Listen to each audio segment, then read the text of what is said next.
He is a retired professor of economics from UT Tyler. He has written many papers. He is a charter member of Grassroots America, and he is one of my personal financial analysts who will be helping me during the legislative session, and he already has helped so much. Y'all welcome Tim Kane, and remember to turn those cell phones off.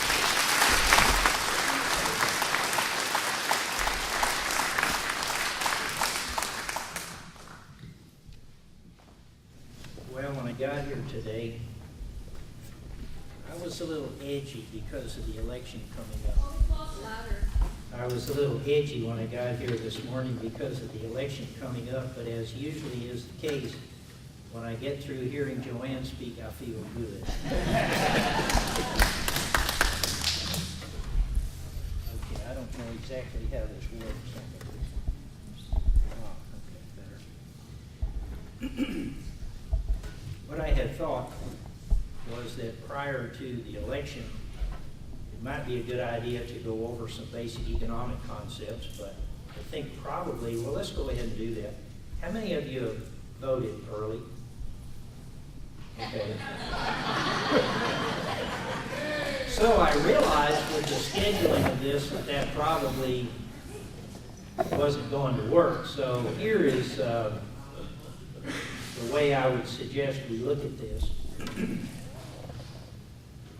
Regardless of who wins which position down the ballot, extremely important at the top, but down the ballot, whether they are Republicans or Democrats, we're going to be hit with a barrage of proposals. Let's do this, let's do that, let's stop doing this, let's do more of that. And I think you will find that Republicans are just as adept as Democrats in violating some of the basic principles of economics, so I think it might be helpful to review just a couple of those. And that's what I wanted to do this morning. Now, why do we really care about the laws or principles of economics? And I think the reason is that we have many debates in the public sphere about economic policy. And that is good, especially in a free society. But one of the things that the public sometimes gets confused about, and I think we are being confused on purpose, is the difference between normative economics and positive economics. Now, Milton Friedman defined positive economics as the study of the way things are or the way the world works. And he defined normative economics as the study of how we wish they worked. And there's a big difference in the real world between the way things work and the way we wish they worked. And many of the things that we are told have to be done are basically behind, or normative economics is behind that. Now, in spite of how much money is spent and how many statements are made and what the polls show, it is still true, as the slide shows here, that the laws of economics trump the laws made by men. And that is because the laws of economics are based on the way people actually view the world, the way they respond to incentives, the reality of the world in which we live, and you can't change those things. The best example I saw quite graphically one day on a television news report was the consequence of the government of South Vietnam during the last days of the war trying desperately to enforce an exchange rate policy that they had, in which they had an official value for their currency, but people on the street recognized that it wasn't worth near what the government thought it was, and so currencies were being traded on the street by cab drivers and business people and entrepreneurs at a much different rate, a rate that favored the American dollar against the South Vietnamese currency. And there was a policeman who executed a foreign exchange trader that he caught on the street doing that in violation of the government laws. But it points out that you can pass whatever law you want, and you can even make the penalty death, but it doesn't change people's behavior because the incentives are there. Now, the economic problem that I wanted to talk to you about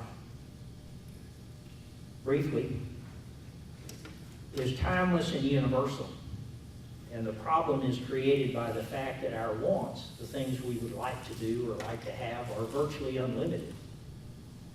I should preface this by saying that if there are any poets in the audience, I'm not talking to you. Poets are a different class of people. But for most people, wants are unlimited. The bad news, of course, is that our resources, what we have available to use, are quite limited. And so, as the fact of life is, that we want more than we can have. Now, the importance of this is that it occurs in all societies at all times, whether the societies are highly populated or whether we're talking about a single individual eking out an existence on an island somewhere. We all have to deal with the reality of life. This is the economic problem. That means that we have to make choices. And the choices that we make in order to enhance our well-being have to be based on rationality. You know, rationality is the characteristic of a person or the attribute of a person who is able to connect their objective, what they're wanting to accomplish, with various courses of action so that they can decide which courses will take them closer to the objective and which will be less productive. And so when we use that term rational, we're assuming that people have that capability. So even if we use all of our resources, Joanne mentioned the Friday employment report. I think it's just a confirmation of what I've been saying for quite a while, and I'm not the only one. And that is that the president's policies have put American business in a neutral position. American business is just waiting for some clarity in the ever-changing rules and regulations that we have to deal with, and we're hoping that that clarity will emerge on Tuesday. In any event, why do we really care? What does it really matter as to how we choose? And here is the important part. In our system, the free market system, the value of goods and services are represented by the price. We look at the price, maybe we're at the grocery store, and we compare that with the price of alternative items, and if there's something a little cheaper that will give us the same enjoyment, same calories, same taste, we'll go for the cheaper item. And this happens so often and so quietly and so smoothly that we never really think about the fact that goods are being rationed.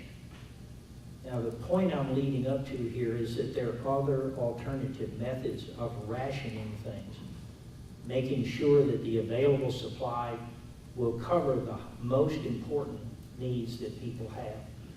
Other methods are first come, first served. We'll pick a favored group and we'll give them first access to these goods and services. But the price is the only mechanism that allows you and I to do the choosing, and that's why it's important to preserve that in our system. And yet we are being pushed in many ways to adopt a different system in which resource choices will be made for us by the state or by some member of the state. I'm thinking particularly about health care. Very important. You've been reading up on the Affordable Care Act, so you know what I'm talking about here. As a side note, I would also point out to you that in spite of what you hear about the free market, where greedy people operate, that the free market is the only system that has ever been discovered that is a moral system. Now, what I mean by that is that under a free market, it is not possible for me to coerce another person to cooperate with me. If I need something to eat, I can't coerce them to cook something for me. I can bargain with them, and perhaps if we reach an agreement on the price, it will be mutually beneficial for them to produce the meal that I need, and I will feel better and they will feel better too. But it is the only system ever devised that allows both people in a transaction to feel better after the transaction has been consummated, and neither party has been coerced or made to serve another against their will. So it is important. It relies on voluntary cooperation. I would say then that it likely follows in a logical fashion that market transactions are superior to government action. And this, of course, is because government action is coercive. It asks people to do things that are against their basic human nature and against their interest, and unsurprisingly, they're not too enthusiastic about doing that. What if they don't do what the state asks them to do? And the answer is we bring coercion to bear on them. So the only way to avoid making our fellow man a servant to us or a slave to us is to use a market system in which we both benefit. The bad news, of course, when we try to coerce people to do that, is that people become unproductive. They pretend to pay us, we pretend to work. That's an old saying that comes from a command system. And in many instances, I get the impression that we are trying to erect a command system here. And so we need to be mindful of that. Now, another thing to remember, a basic principle of economics, is that every action that people take confers both benefits and costs. And it's a peculiar result of the economic problem that we have, this inherent resource shortage, that as we take additional steps toward the accomplishment of a goal, each step that we take pays to us progressively smaller and smaller benefits. But each step that we take costs us greater and greater amounts. And so we want to make sure that we don't spend any more to accomplish an objective than the objective is actually worth. Now, let me give you just one example, and then I'll tell you about this little formula up here. As you know, the administration has signed on to an increase in the CAFE standards, the corporate average fuel economy standards, and that means that by 2020, the average vehicle in the fleet produced by the automotive companies who operate in America must be 54.5 miles per gallon. And the environmentalists are crazy about this. And that is the benefit. We are told it will reduce CO2 emissions so that we can combat this non-existent problem of global warming. Did I say that?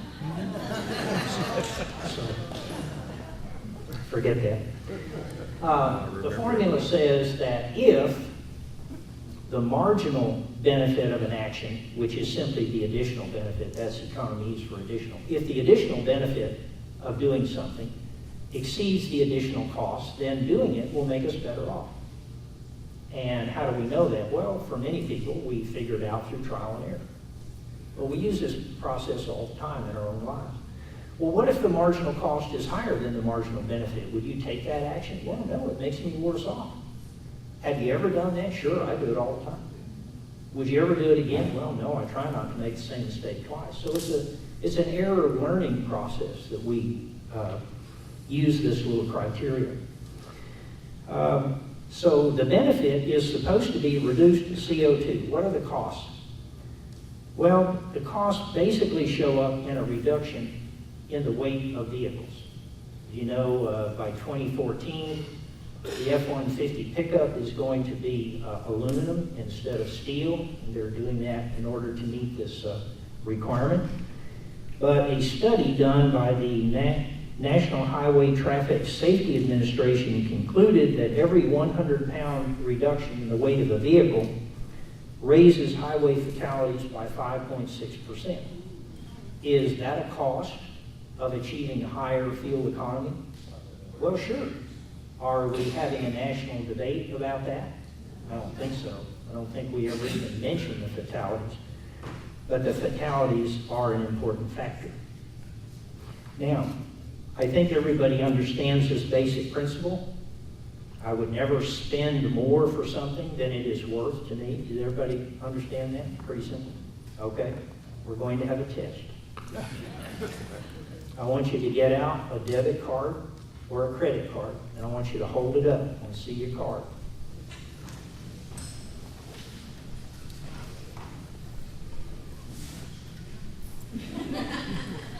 You don't need a pencil, you don't need a piece of paper to take this test. Okay, I see your cards. You can put it down, yes. Your arm must be getting tired. Okay, I am offering for sale. Now remember, everything economists do before audiences are hypothetical. I'm offering this crisp $20 bill, legitimate, genuine $20 bill, for auction. I would like to hear some bids. What am I bid for this $20 bill? 50 cents. 50 cents, $3, okay. I give you 5 for it. $5, okay. What is the principle here? What about $21? Do I hear $21? Do I hear $19? If you autograph Is it. there anybody who would pay $19 to obtain a $20 bill? Yes, sir. You in the back, good. Bob in the front.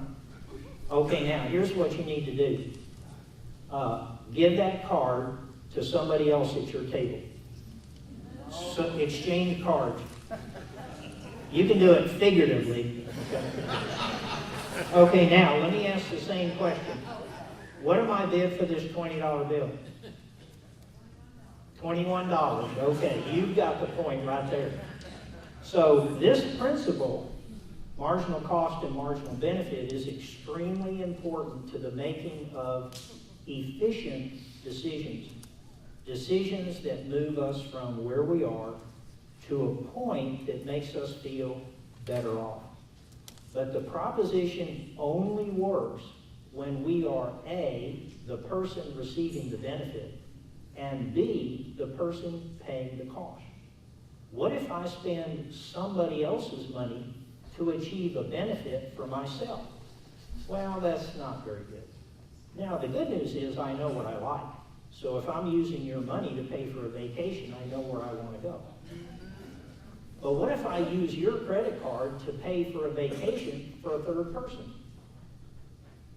And that's the worst situation. So that is an important economic principle that we need to bear in mind. And remember that all costs that we pay are opportunity costs. Whatever you were going to bid for that $20 bill is money you couldn't spend. Of course, you were a winner because you were going to get a $20 bill, which is more than you bid.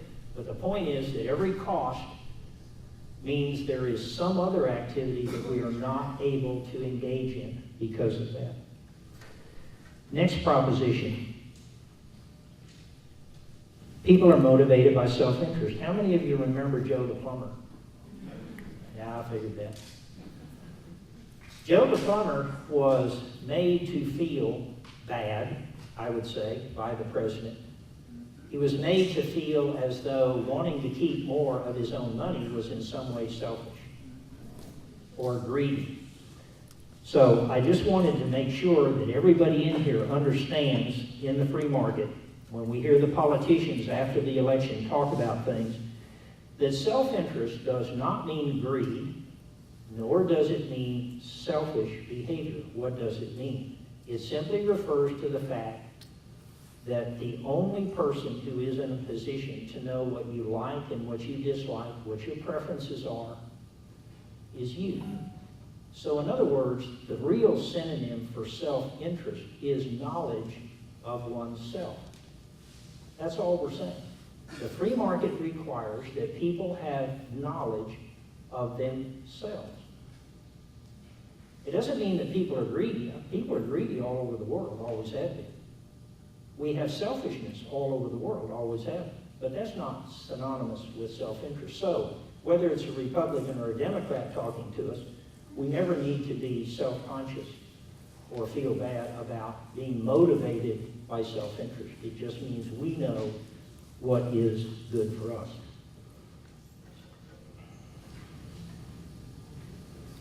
Another proposition, all people respond to incentives. So, for example, here's a quote from the New York Times. The Obama administration issued new standards on money that require health insurance plans to cover all government-approved contraception for women without co-payments or other charges. As an economist, I want to talk about the last part, the without co-payments or charges. So what is this really saying? What is the administration saying to the health insurance companies? Free, yeah. I decree that this service shall be free. But the old proposition is that there is no such thing as a free lunch. And so that means since these services cost money, they have an opportunity cost, somebody has to pay for them.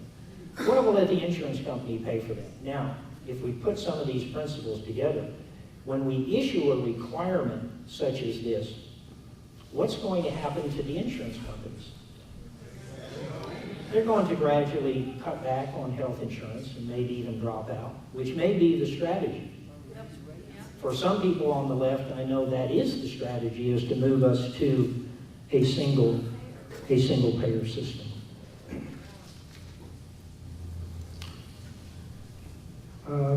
Is this well understood? No.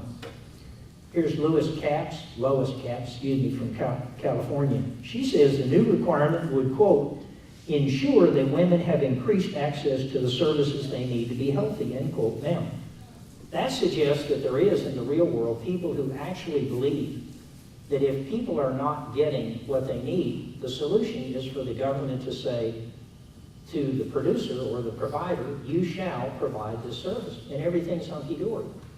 But if people are motivated by self-interest, they'll find something else to do because they don't want to work as a servant for other people. They want to feel that they are equal to those other people.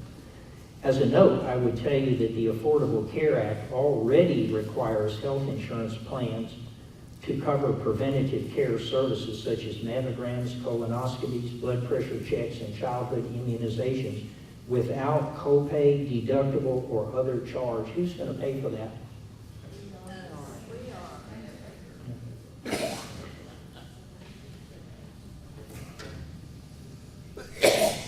I hear this word all the time, efficiency. So we want to talk about what efficiency really means. There are two different, efficiency is like a coin. It has two sides. And so on one side, we could say that being efficient is taking a budget that you have and allocating the funds in that budget in such a way that you obtain the greatest amount of satisfaction possible. There are many different things you could spend your money on, different combinations of goods and services. But out of all those, you select that one combination that makes you feel the best. Okay, well then you're being efficient. The other side of that coin, if you turn it over, is that you have an objective in your mind. I wish to accomplish a certain objective. There are many different ways you could go about seeking to accomplish that objective, and each one has a price tag. Which one should you choose if you want to be efficient? Well, choose the one that gets you where you want to go with the lowest price. Economics is common sense made difficult. So there's really no surprise there. Okay, so that's what efficiency means. And business people, householders, everybody has an incentive to be efficient because we're spending our own money. And that's an important factor. Unfortunately, government is inherently inefficient. I think this is a very important point to help you understand if you don't already. And we know it's inefficient, but why it's inefficient? Because regardless of who wins the election, this principle isn't going to change. So the more authority we shift from the private sector to the government sector, the less efficiency we get. And if we're inefficient, then we end up making ourselves worse off instead of better off. Okay, why do I say that government is inherently inefficient? First, appropriators and bureaucrats are spending whose money? So that's like swapping the credit card, isn't it? Same thing. And on what are they spending the money? Things for themselves? Well, sometimes. But mostly, what do they spend the money on? Things for somebody else, right? Somebody that they don't know, they've never seen, don't fully understand their situation. And that is the worst possible situation. The first part of that famous quote from George Washington is that government is not reason. You may remember that. Government is not eloquence, it is force. So it doesn't matter whether we're talking to a Republican administration or a Democrat administration. Every time we shift responsibility for something from the private sector to the government sector, we get less efficiency. It's something for us to bear in mind.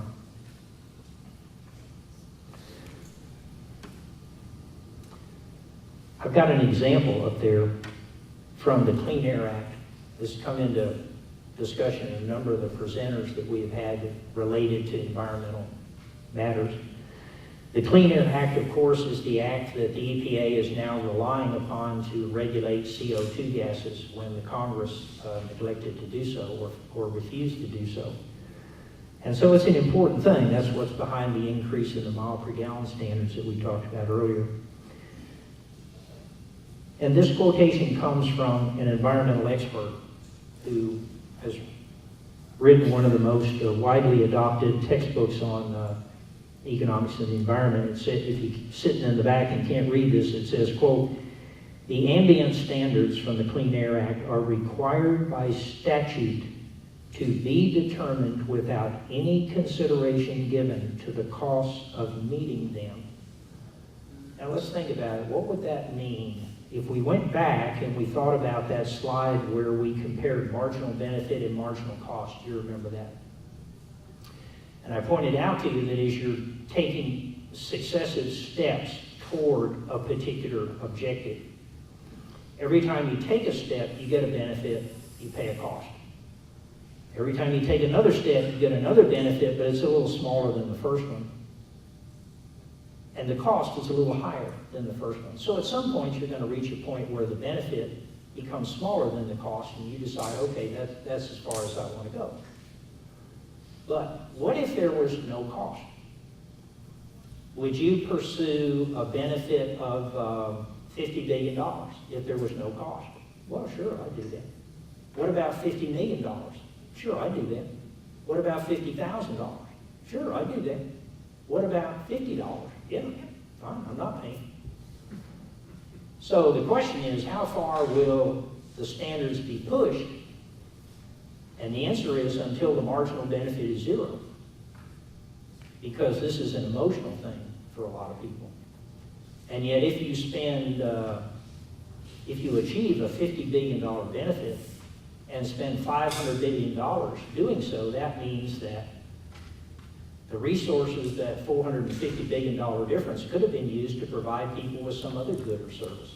And they are forever without that. So it's extremely important. And our national economic welfare is diminished by such inefficiency. Now, what happens when a goal becomes emotional and is incorporated into national policy? Let me just give you a brief example.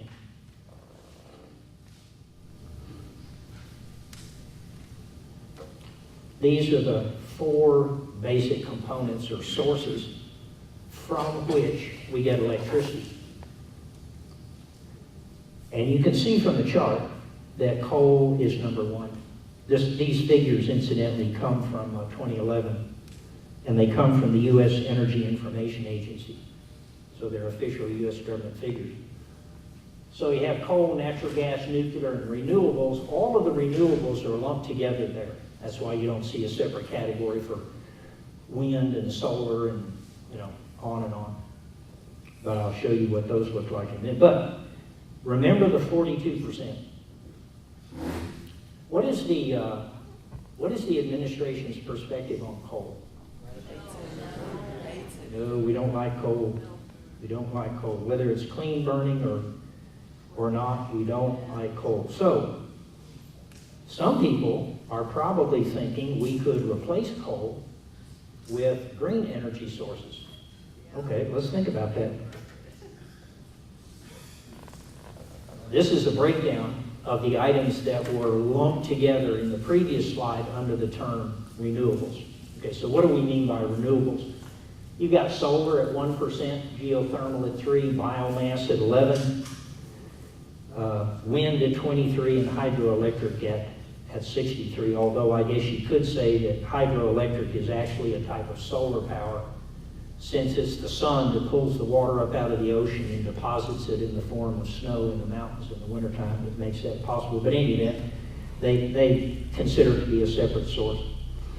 So that's where we get our renewable energy, and you can see right now that solar is a very, very small part. It means that 0.13% of our electricity comes from solar if you were to adjust it.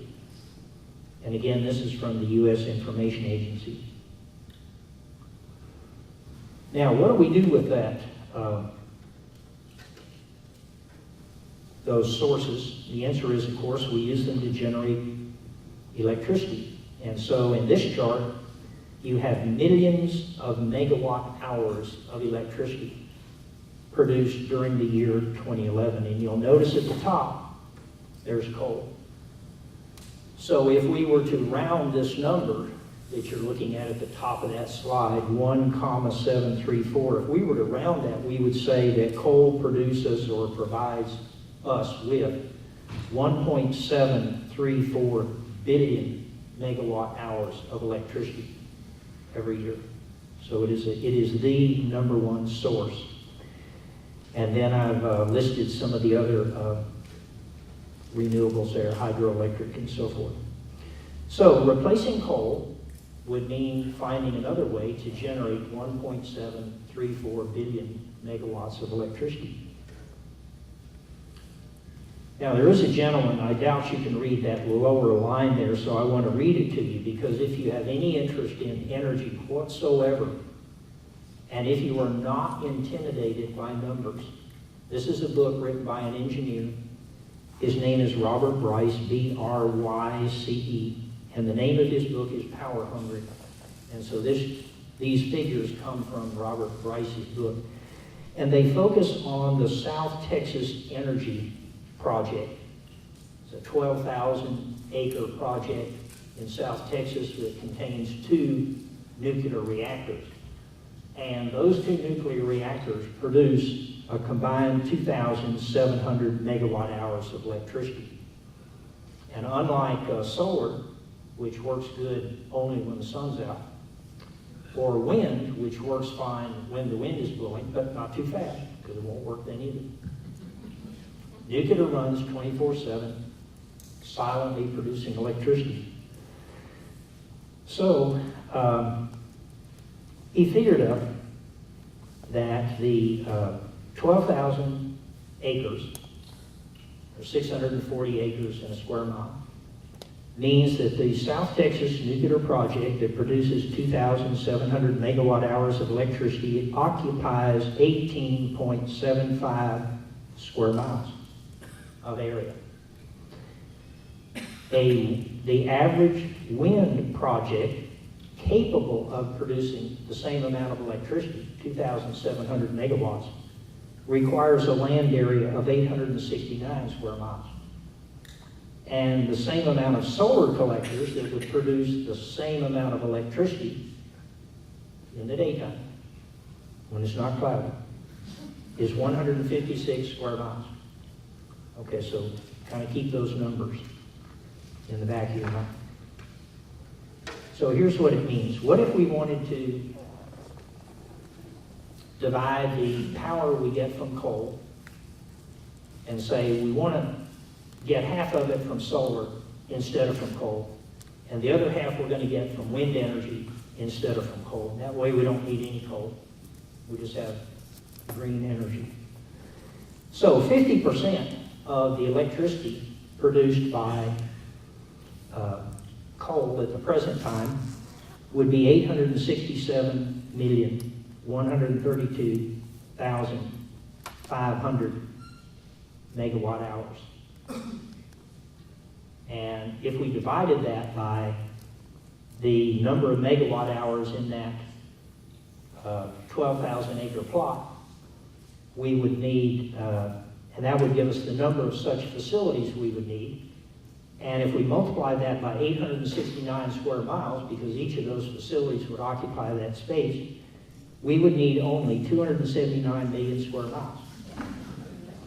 If we did the same thing for solar, same calculation, 1/2 of the total amount of electricity produced by coal, divide that by 2,700, multiply by 156 square miles, we'd only need 50 million square miles. So total, we could replace all the coal with wind and solar and just take up 329 million square miles.